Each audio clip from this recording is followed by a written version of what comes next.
మనం ఎన్నో సినిమాలు చూస్తుంటాం, మన కళ్ళ ముందు ఎన్నో సినిమాలు తయారవుతుంటాయి, ఎన్నో సినిమాలు రిలీజ్ అవుతుంటాయి. కానీ ఎక్కడో ఒక రేర్ బ్లెండ్. ఎలాగంటే సముద్రకని గారు ఆయన journey, it is such a fabulous journey.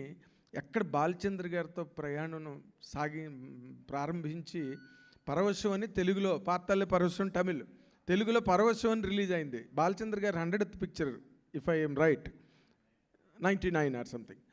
ఆ సినిమాకి ఆయన వర్క్ స్టార్ట్ చేయడం మొదలెట్టి he acted with several big directors. He himself a director, great director. Pawan Kalyan గారు లాంటి ఒక పవర్ స్టార్ని డైరెక్ట్ చేసిన డైరెక్టర్ అయినా మామూలుడు కాదు. ఐ టెల్ యూ, అంటే జనాలకు ఎంతమందికి వస్తుంది పవన్ కళ్యాణ్ని డైరెక్ట్ చేసే అవకాశం, పవన్ కళ్యాణ్ గారిని, అలాంటి పవర్ స్టార్ని. అందుకని ఆయన మొత్తం ఆంధ్ర, తెలంగాణ లేదా తెలుగు ప్రేక్షకులు ప్రపంచం యావత్తు ఎక్కడున్నా కూడా వాళ్ళ గుండెల్లో చాలా గట్టి నాటేసుకున్న డైరెక్టరు, నటుడు ఆయన. అల్లు అర్జున్ గారితో యాక్ట్ చేసిన సినిమా పెద్ద ఇండస్ట్రీ హిట్, దానిలో మెయిన్ క్యారెక్టర్ ఆయన. అంటే ఆయనకు ఉన్న అచీవ్మెంట్స్, అకంప్లిష్మెంట్స్ కెరీర్ పరంగా చెప్తున్నా. ఆయన పడవలు కొనుక్కున్నా, కార్లు కొనుక్కున్నా, ఏరోప్లేన్లు కొనుక్కున్నా మనకు సంబంధం లేదు. But according to his career, his accomplishments are such. అలాంటి గొప్ప కెరీర్ ఉన్న ఒక యాక్టర్, డైరెక్టర్ ఈ కథ ఒప్పుకుని చేయడానికి ముందుకొచ్చారు.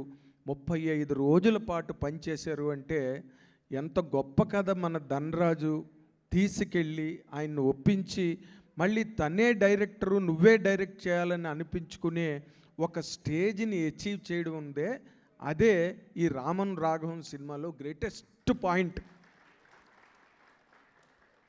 సినిమాలు, కథలు మనకి ఎన్నో సినిమాలు వస్తున్నాయి కదా, but to alert the film industry, నేను ఒక మాట చెప్తున్నా, రెగ్యులర్ మాస్ కమర్షియల్ అనే మాట అరిగిపోయింది, అరువైపోయింది. ఎవ్వడు అసలు ఓటీటీ కంటెంట్లో కూడా వాళ్ళు చాలా స్ట్రైట్గా, కేటగారికల్గా చెప్తున్నారు, మేము రెగ్యులర్ మాస్ కమర్షియల్ సినిమాలు, మాస్ మసాలా సినిమాలు మేము కొనము. ఎందుకంటే పేపర్ వ్యూ కూడా రావు వాటికి, ఓటీటీ మీద కూడా. అలాంటి ఒక సెనేరియో క్రియేట్ అయిన టైంలో ఈ కాంబినేషను మన ధనరాజ్ తక్కువడా? అసలు ఏంటో జర్నీ.